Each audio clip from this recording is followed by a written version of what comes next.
Друзья, всем привет! Сегодня у нас теоретическое видео. Видео о воздушном отоплении. Как можно использовать камин для воздушного отопления. Существует несколько способов распределения теплого воздуха. Ну, все, что знаю, расскажу. И мой опыт, и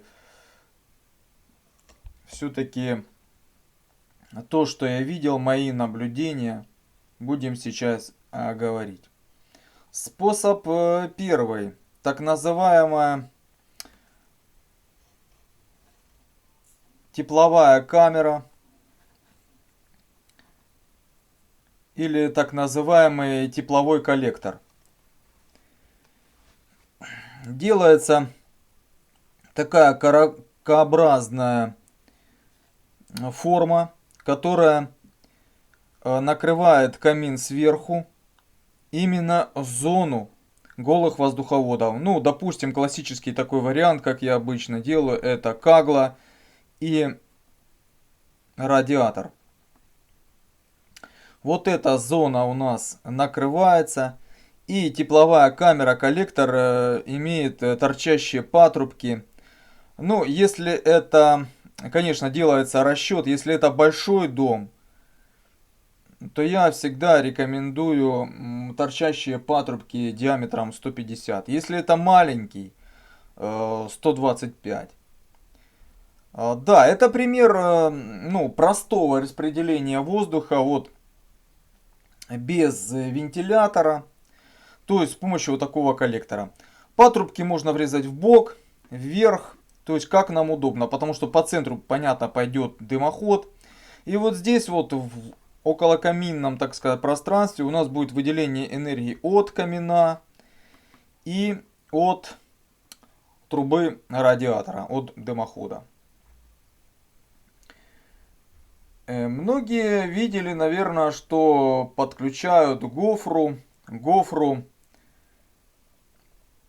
утепленную в изоляции. Я противник гофры. Во-первых, хорошая гофра, та, которая для высоких температур, для каминной разводки, а не для кондиционирования. Ну, она стоит как бы очень дорого. Пришел сейчас к такому варианту. Это алюмоцинк и 20-миллиметровый базальтовый мат, ламелла мат фольгированный, то есть обворачиваем наши воздуховоды. И ни в коем случае не используем оцинкованную сталь. Коробку в идеале лучше сделать из нержавеющей стали, но не зацинкованная. Оцинковка при своем нагревании цинк обгорает, и вот это обгоревший цинк будет у вас улетучиваться, и вы будете им дышать. Алюмоцинк в этом плане на порядок выше, но лучше все-таки саму коробку делать из нержавеющей стали. Алюмоцинк много имеет сертификатов по здравоохранению, и у него температура стойкость 315 градусов. У оцинкованной стали 140 градусов. Потому оцинковку, ну, здесь все-таки будет высокие температуры, мы не применяем. И воздух у нас распределяется.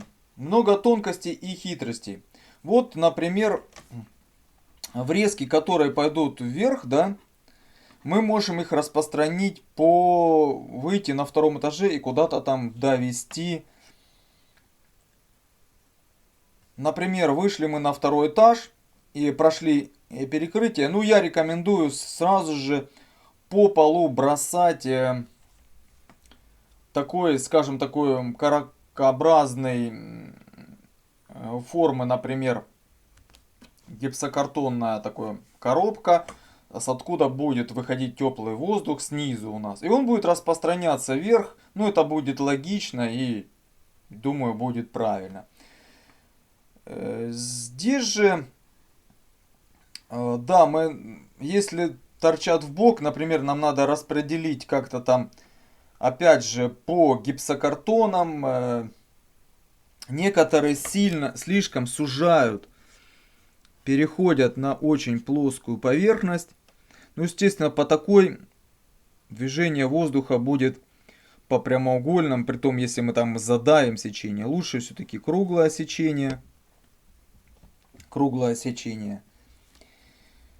И гофра, смотрите, то ли мы по гладкой листовой стали пускаем, да, у нас идеальное скольжение воздуха, то ли гофрированная труба. Ну, гофрированная труба, естественно, проход воздуха будет не очень. Когда у нас воздуховоды и детали из гладкой стали, ну, тут скольжение воздуха очень хорошее.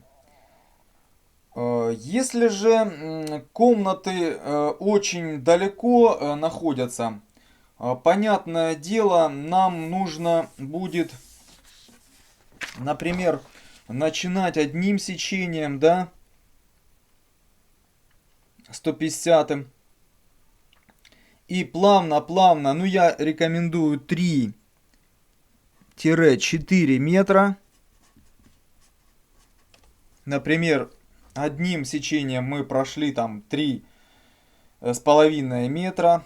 Потом ставим плавный конический переход. Переходим со 150 на 125.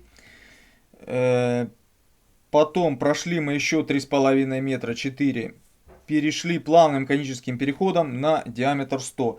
И таким образом, чтобы увеличить скорость воздуха, мы добьем до каких-то там дальних комнат. Конечно, я приоритет даю все-таки круглым воздуховодам. И моя рекомендация такая. Изоляция 20-мм базальтовый мат фольгированный и сталь алюмоцинк 0,5 мм. Ну, все-таки алюмоцинк получше как-то и поблагородней. Ну, вот такой вот пример. Кто-то, предупреждаю, сильно вот не расплюскивайте воздуховод. Да, хочется красиво под потолком спрятать, ну, не всегда вот бывают, ну, очень вот заужают сечение, ну, я понимаю, ну, движение воздуха вот тут как раз будет. Лучше пожертвовать где-то там потолком, сделать красивый гипсокартонный ригель, но все-таки провести круглые воздуховоды с постепенным уменьшением сечения, как я уже и показал. Вот здесь будут внизу отверстия, куда будет попадать теплый воздух. Ну, естественно, отсюда он будет выходить в верхней зоне его. Не забываем, на камин приток желательно провести с улицы приток непосредственно к нашему поддувалу. Некоторые камины уже имеют встроенный приточный патрубок, которым мы должны подсоединить с улицы. Ну, еще такие рекомендации. Если вы приток присоединяете, вот, проходите, если вы хотите, чтобы попадал все-таки какой-то там, или вот тут решетка обустраивается, чистый воздух, то в патрубок, который проходит сквозь стену, можно закладывать фильтр, ну, такая рамка на основе синтепона, чтобы все-таки попадал чистый воздух. И рассмотрим пример, когда околокаминное пространство, ну, классическая вот такая, если у нас ситуация, где у нас будет использоваться каминный вентилятор. Плюсы и минусы, то есть каминного вентилятора. Я сейчас не говорю о сложной автоматике, которая бы имела там клапана, закрывались, открывались. Это очень система уже дорогостоящая. Давайте пока о простом. Потому что многие люди сейчас хотят обогреться именно камином. Вот, в связи с тем, что тепловые носители дорожают у нас в Украине и газ. То есть некоторые хотят, задача такая стоит, как принимать решение о камине. Не на водяной рубашке, а вот именно обычный камин. Итак, околокаминное пространство. Та же система у нас.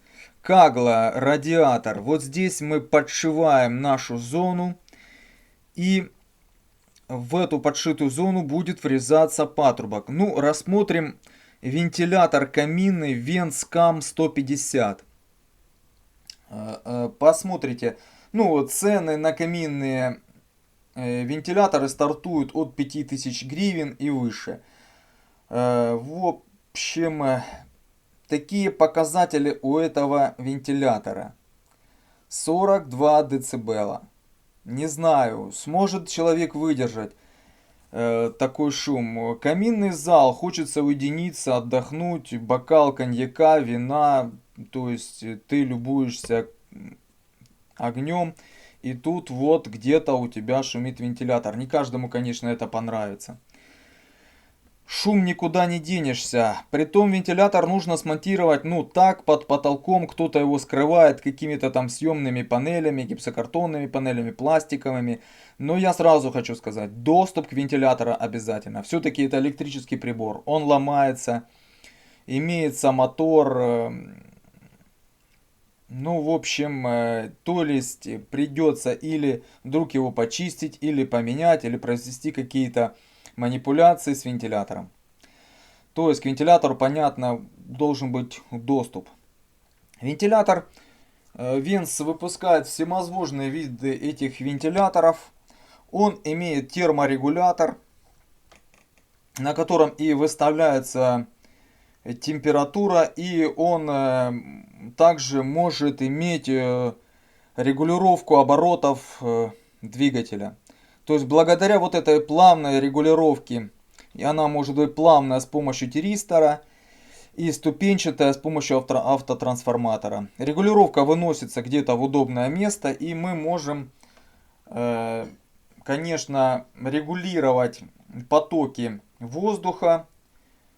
Здесь, конечно, можно, и если мы на небольших оборотах, он будет немножко тише работать, на высоких он будет, понятно, работать немножко громче. Максимальная температура перемещаемого воздуха 150 градусов. То есть это, понятно, обычный вентилятор венсовский, обычно его пределы 60 градусов. Но здесь у нас температуры могут достигать 200 около каминном пространстве градусов. Потому вот максимальная его температура 150. Ну да, обычно вот ученые-разработчики мерили, что обычно вот достигается вот здесь в среднем околокаминном пространстве 150 градусов температура. 115 ватт, 1280 оборотов в минуту. Ну такие вот показатели, это я пример привел, как вентилятор КАМ-150. Есть у Венца с двумя выходящими патрубками. И не забываем, если мы вот распределяем воздух, то понятно, ну, дальше у нас могут пойти тройники, всевозможные, чтобы распределять по другим комнатам, да. Здесь у нас забор воздуха холодного, и приток мы должны подать на камин.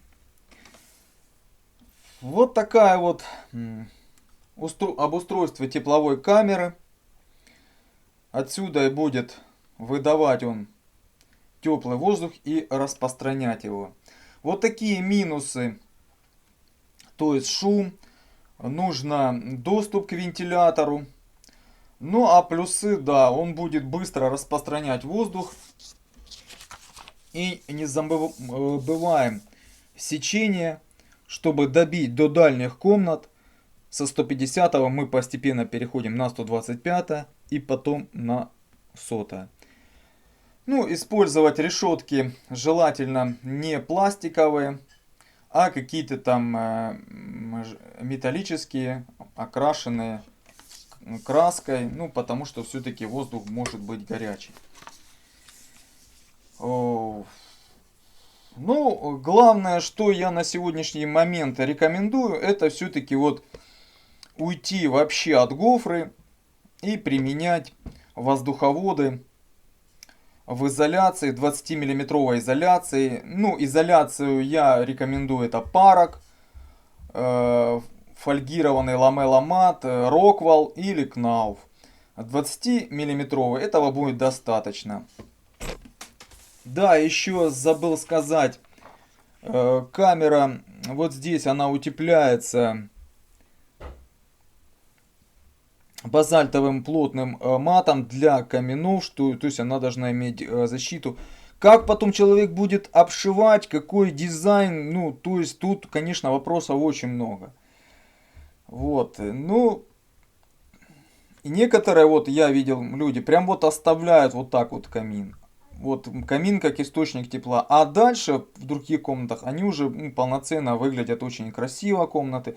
Ну, потому что здесь вот как-то красиво, ну, все облагородить нужно. Ну, всякие дизайнерские решения, конечно, могут быть. Ну, обычно что-то придумывают. Некоторые вот оставляют вот как есть коробка. И тут выходят, торчат патрубки. Можно его назвать там.